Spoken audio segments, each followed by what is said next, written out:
I really want to show you guys the process, but I don't want our channel kicked off YouTube. In case you're new here, I'm Ellie and this is Luke. 4 years ago, we purchased an abandoned homestead property in North Idaho and have been building an off-grid cabin ever since. Then, in July of 2024, we purchased a home on acreage also in North Idaho and have moved out there in hopes of creating a self-sufficient farm and homestead. Make sure to subscribe and follow along on our journey.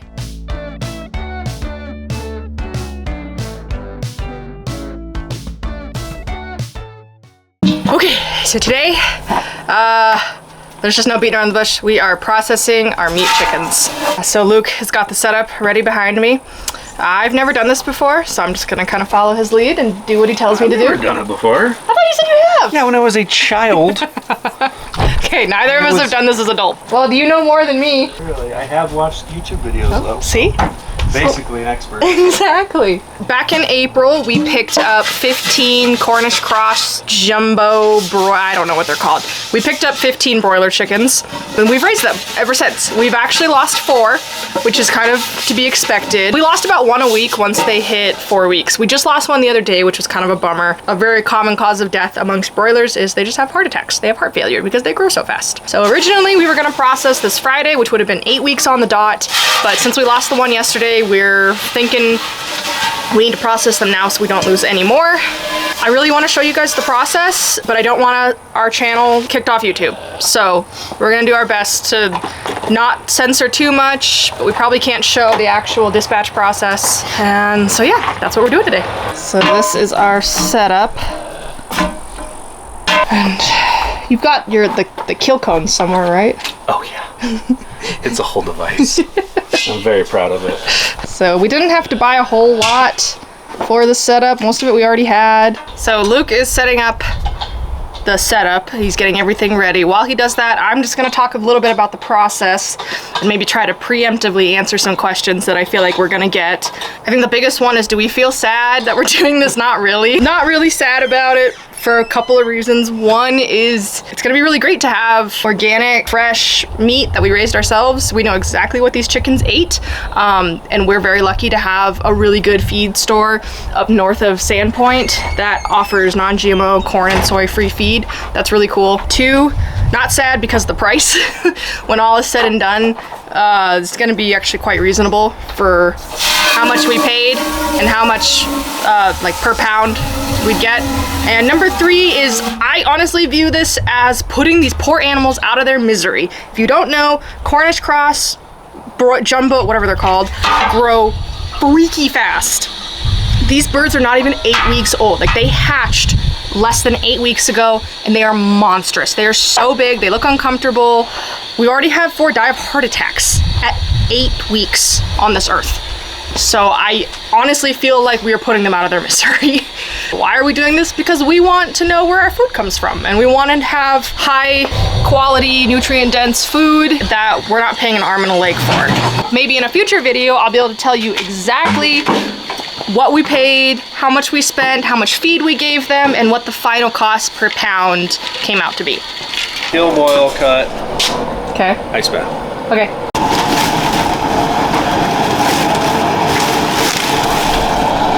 So this is the TM50 from VEVOR. It's an auto chicken plucker, which is going to save us mountains of time and anguish. We are incredibly grateful that they sent this to us. We basically begged and pleaded them and promised them to name our firstborn child. That's pretty basic. I mean, you got all these little dildos in here. I mean, these little rubber thingamajiggers. Basically, the bottom spins around fast and it just tumbles that little bastard till all the feathers are gone. Excited to see how it works. Definitely excited to not have to hand pluck because it is miserable. Is this cheaper than a yard bird? Yes, substantially. And I'm pretty sure they're all made in the same factory. Like, this thing looks amazing. All stainless. I mean, you can't even hear it when it's on.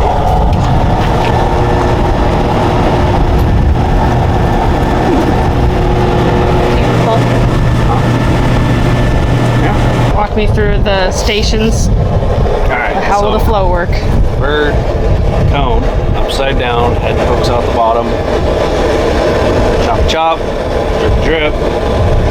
Into the boiling water. Not boiling, but like 140 degrees. All the feathers start to come off to the plucker, to the butcher table, guts, feet. I think we're gonna actually chop ours into parts. Maybe keep 1 or 2 whole ones. We don't need a lot of whole birds. So then they'll go in the ice, cool off, and then vacuum seal. We do want to say thank you to VEVOR for this. We quite literally couldn't have done this without them. I mean, I guess we could, but we never would have done chickens again. They're a really good company if you are looking for equipment on a budget, which we often are. I've never gotten anything from VEVOR that I wasn't happy with. Right. Like, everything is good quality. Yeah, and I feel like there are cases where it's like you get what you pay for, but it works. Like, we don't want to pay a lot of money for certain things, or we can't. Can't. So having VEVOR as a resource and kind of as a partner on this channel has been amazing. So we've got a link in the description if you're interested.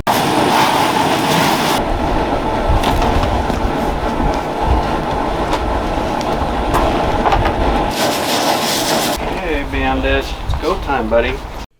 So I'm not sure what we can show and what we can't on YouTube, so I'll just talk while I speed things up. So we brought our first bird in, and then we found out the cones that we'd purchased were way too small, so we ended up using the extra large cone.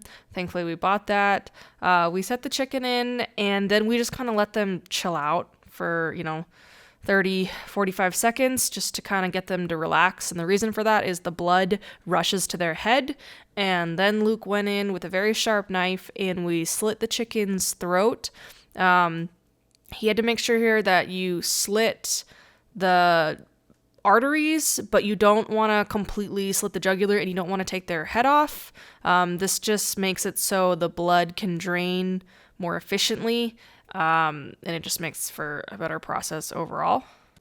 In case you're wondering why I am standing there holding the cone, the bird was so big it was starting to make the cone kind of angle at a weird way, and we wanted to catch all the blood as much as we could into the 5-gallon bucket.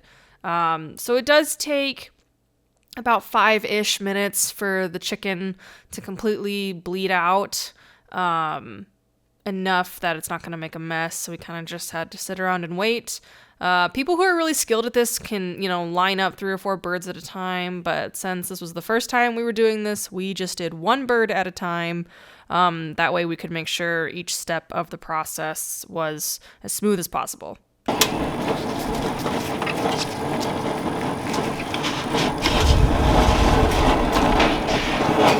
gross.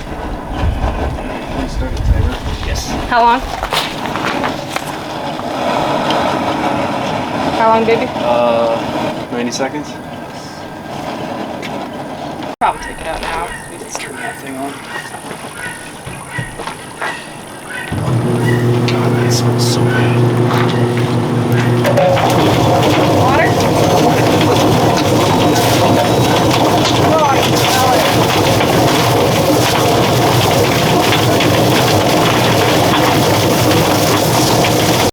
So with this first bird, we discovered that we boiled it in the hot water too long and we left it in the plucker too long. This VEVOR chicken plucker is very powerful and you don't need to leave your bird in there for very long. So as a result, this one was a little beat up and the skin had ripped, but we weren't going to waste anything. So we got to work and we cut it up and just removed the skin on this one. Luke knows what he's doing here. I don't. So I was just kind of watching and learning. It was kind of cool to see him pull out the different, inner organs of the bird and get to see those. We do not use shrink wrap for our birds like a lot of people do. We actually vacuum seal. So it means we have to cut the bird up into smaller pieces so it can fit in the bags. It's a little bit more work and extra steps than if we were just keeping whole birds. But this way, our chicken is not subject to the toxins and chemicals that get released in that process. More on that later. We just chopped up all our birds and we separated everything out, by the thighs, the legs, the bones. We kept almost everything from this process. Things that we didn't eat, we actually just ended up putting in a pile for dog food.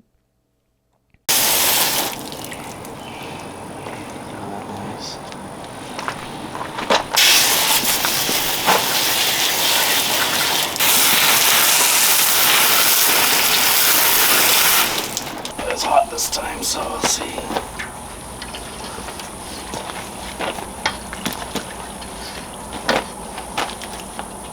Hotter. Maybe because it's hotter at the bottom and I'm mixing it up. Oh, I bet you. That was 50 seconds. Let's see what that Ready? does. Nope. Let me. Nope. No. Just let me get away this time. It splashes me in the face.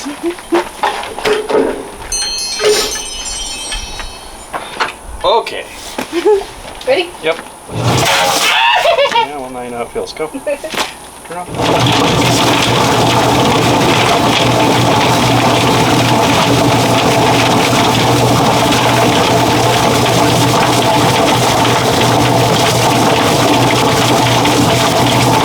Okay.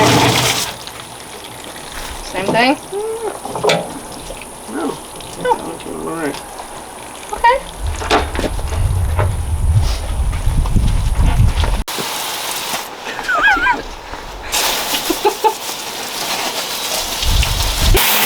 So this last chicken ended up being... God damn it!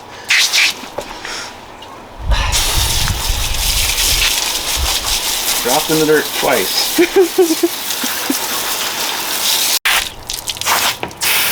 Oh yeah, that. We kind of got the plucker dialed in a little bit so the skin wasn't shredded.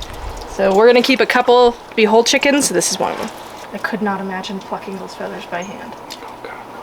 We would not do chickens if we had to do it by hand. So who did this when you were little? Your dad? Probably. So once we're done cutting, or we have our whole chicken ready to go, we've got ice in that bucket, and yep. So it keeps it cool, and then we've got this cardboard cover and just the bucket to weigh it down so the flies don't get into it. Okay, so we've done 3 broilers so far, right? Yeah, and a couple things. The cones we bought are too small. Our broilers are just too big. We let them go to almost 8 weeks, which is pushing it for Cornish cross, and we didn't pull the food at night. We just let our chickens naturally stop eating. So they have ballooned up to the size of small turkeys. So as a result, 2 of the cone styles, the kill cones we bought, are too small, and they barely fit in the extra large size, which is like meant for turkeys. So that slowed us down a lot. We can only do 1 bird at a time. And then the plucker kind of needed some finessing. The first few birds, the plucker was so rough on them. And we were scalding it. Yeah. Too long and too hot. Yep. So we were kind of like, trying to figure out like the sweet spot. But we realized we were scalding the birds in the water probably too long, and the water was like 155, 160, which is way too hot. So we turned our water down closer to 145, which is what we are supposed to do it at, and then we put them in the plucker for a slightly shorter period, and that bird came out perfectly. So with this VEVOR chicken plucker, you kind of have to finesse it a little bit. You just really got to watch your timing and make sure you're not over scalding the bird, because that was a common comment on the reviews I noticed. People were saying it was way too rough on the bird, but I think that was user error versus machine error. So we're gonna continue. Probably won't film it all because it's basically the same process, but that's just the update. How to cut up chicken. All right, grab them by the wings, flip them over. I can't see very well. No, I can. It's actually doing really good. Joint's gonna be right here. Press that open. Pops right off. Grab the other one. Right through the joint. Try not to get into the breast meat. Flip it over. Open up that skin between the thigh and the breast. Score against the bone right here. Pop it, pull it back. Run your knife down along the bone. Hook it right there at the joint. And pull. Same to the other side.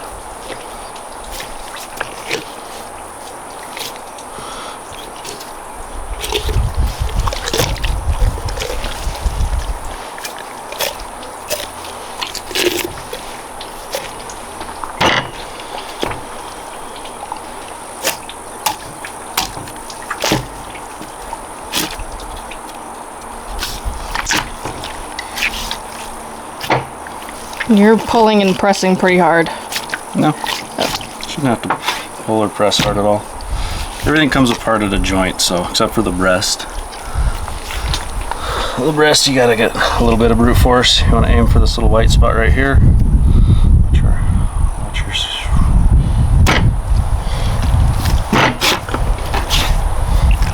just cut through the skin. And there you go.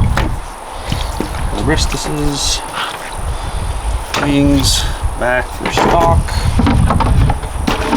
And that's it. Break the thighs apart. Again, get the joint.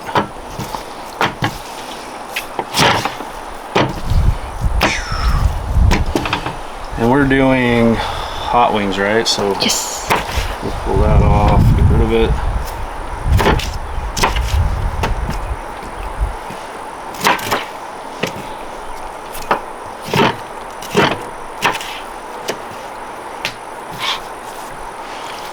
There should be.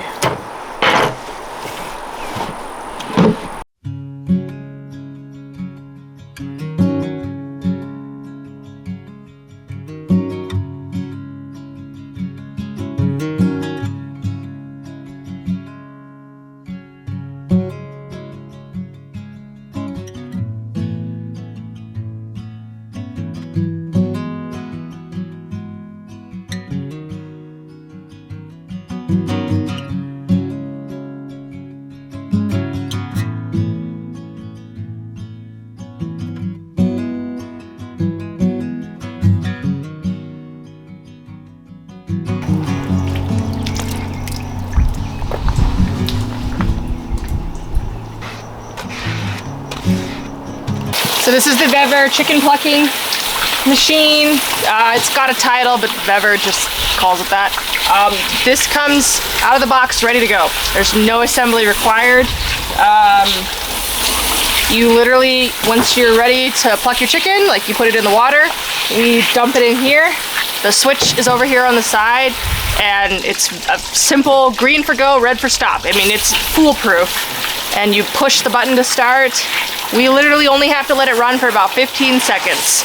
This thing's pretty powerful. That's all you need. If you leave it in any longer, or if you've scalded your chicken too long, you're gonna break the skin and bruise your chicken. Yeah, you just hit the green button, it starts up. There you go. And then you hit the red button when you're done. The feathers just come out the back like this. Normally you could put like a box here or something to catch them. We just didn't. We'll just rake them up and toss them. And then, yeah, you hose it out when you're done. It's very simple. It's very foolproof. This thing's easily a couple $100 less than a lot of leading name brands, which is really nice. Yeah, it's great. We love it. So just a couple random thoughts on this. When we were looking at it online, a lot of the reviews said that it broke the skin on their chicken and it really beat up their bird. Honestly, that comes from if you scald it too long and if you leave it in this too long. You only have to run this for like 10 to 15 seconds, if that. We pull it out when there's maybe like less than 1% of feathers left on the bird, and we just pull those ourselves. But even then, taking the 30 seconds to pull those remaining few feathers is worth it when this machine takes up 99% of the feathers. You know, some of the complaints online were saying it was like flimsy metal, but it's stainless steel. You don't throw it off the back of your truck or, you know, knock it over, it'll be fine. It has handles on the sides. This model comes with small wheels, so it's really not meant for like uneven ground, but I feel like you could easily just fabricate larger wheels and make it more portable. But for our purposes, we're not moving it, so it's easy to just, two people can easily pick this thing up and move it.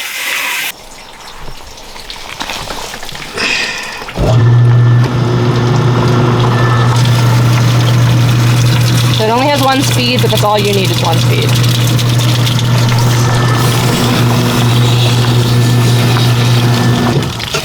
This is 8. This is chicken number 8. Okay, we're almost through. The chicken plucker is making such a difference. It's making such a difference, I don't think we're really comprehending how much time we're saving. Oh, we wouldn't be doing this without it. I mean, They're in the chicken plucker for what, 15 seconds? 15 seconds, and all the feathers are gone. Yeah. How long would it magic. take us to do it by hand? Like Probably 15 minutes. Oh my God. We're not gonna find out. We'll never do it. The price on this, so this model we have is one of the bigger ones. I think it retails for over $400. However, Yardbird is like $600, isn't it? At least, yeah. So They do make a model that has big wheels on it, so you can wheel it around. it has wheels. Little tiny ones. Yeah. This is made for more like working on concrete. One with the big wheels is wheeling around the yard. Probably add wheels. Yeah. No, this is fine. I mean, it's not heavy. Like, the two of us can easily lift it and carry it around. So It's not really a complaint, but one thing I noticed is the on-off switch is down low. So like one of us has to crouch down and it gets sprayed with water when the machine runs. But it's very minor and it's not a deal breaker. I can't say enough good things about this and VEVOR. We like VEVOR. Please work with us. also, a little heat Oh yes, this is laser gun helps you kind of dial in your temperatures, because the temperatures are very important. Obviously, if it's too hot, skin tears, you kind of cook the bird a little bit, it's not good. So you really want to keep it in that 145 range, and this thing is perfect for that. So far we've kept everything. The only parts of the chicken we've tossed are the intestines, the gallbladder. We've kept the head, the feet, carcass.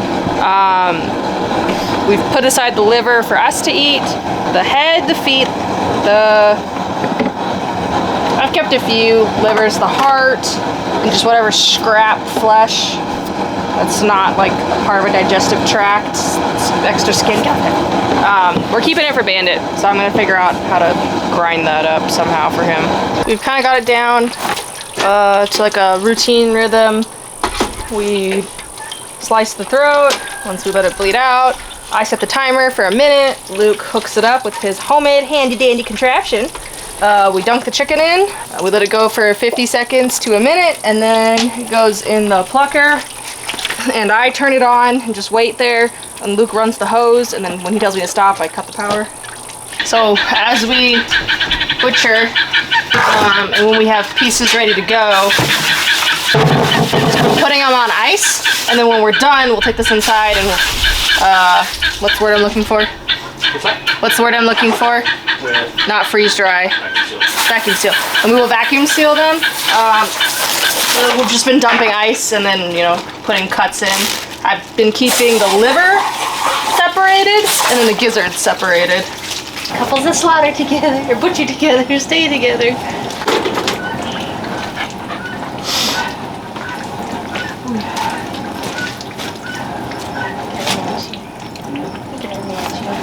Couples that slaughter together, or butcher together, stay together. Okay, so that is our final chicken. We started with 15, we've lost 4, we butchered 11. We have a bucket there that is almost completely full of chicken and ice, so that's exciting. Would we say if they average, let's say 7? So, yeah, so if they average 7 pounds of chicken, which they honestly might be, we had some definitely go. These are big chickens. We probably fed them too much, honestly. 658. And we have not by any means been efficient. No. We're just kind of going slow. He's done 90% of the work. 98. So. Bandit helped. But yeah, not bad for an afternoon of work and 2 months of raising them. Yeah. Of course, now we've butchered, we have to haul that in the house and vacuum seal everything, which might actually take a while. We probably won't show that just because it's pretty boring. Ignore that. So for our first goes was not bad. Like I said, we'll make more videos later talking about costs and stuff. What are some of the dirty realities that we've learned? They're disgusting animals. They're gross. They stink. The flies are so bad over there. But the process of butchering? Yeah. I mean, it's kind of messy. Luke hacked. Water. Gotta have water. Yeah. Keep things clean. Yep. And you need a lot of water. We've gone through a lot of gloves too. At least I have. Well, I've been filming, but we've gone through a lot of plastic gloves. These are a requirement, and tall boots that are waterproof. Why are you wearing your good boots? Because these are my best work boots that are comfortable. These. My feet sweat really bad in them. Okay. Anyways, so far so good. Yeah, so far Not good. a bad experience. Yep.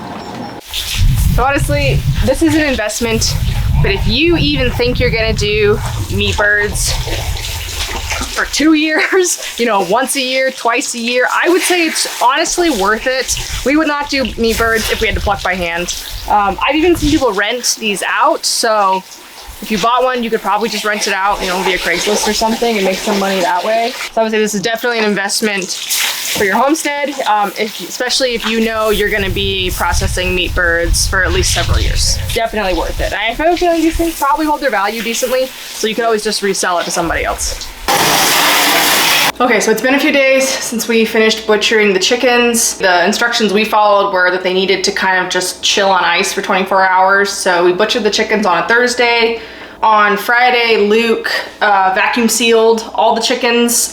We left like 1 or 2 whole chickens, and I'm not quite sure what he did with those because we didn't have bags big enough. Maybe he found some. But we kept all the carcasses and a lot of the chicken necks. So I've been making bone broth, and I did my first batch last night. So I'm gonna do the second and third batch today and film that for you. Don't overthink this. This is a very simple process, and there's a million different ways to do it on the internet. Some people want you to soak the bones overnight. I don't have time for that. I can't plan that far ahead. So I've got this is like necks and tips of wings and all sorts of stuff. Here's the carcasses. They're frozen solid, so I'm trying to wait for them to defrost a little bit so I can really jam them in there. The goal is to make like a gelled, very gelatinous broth. I haven't quite mastered that yet.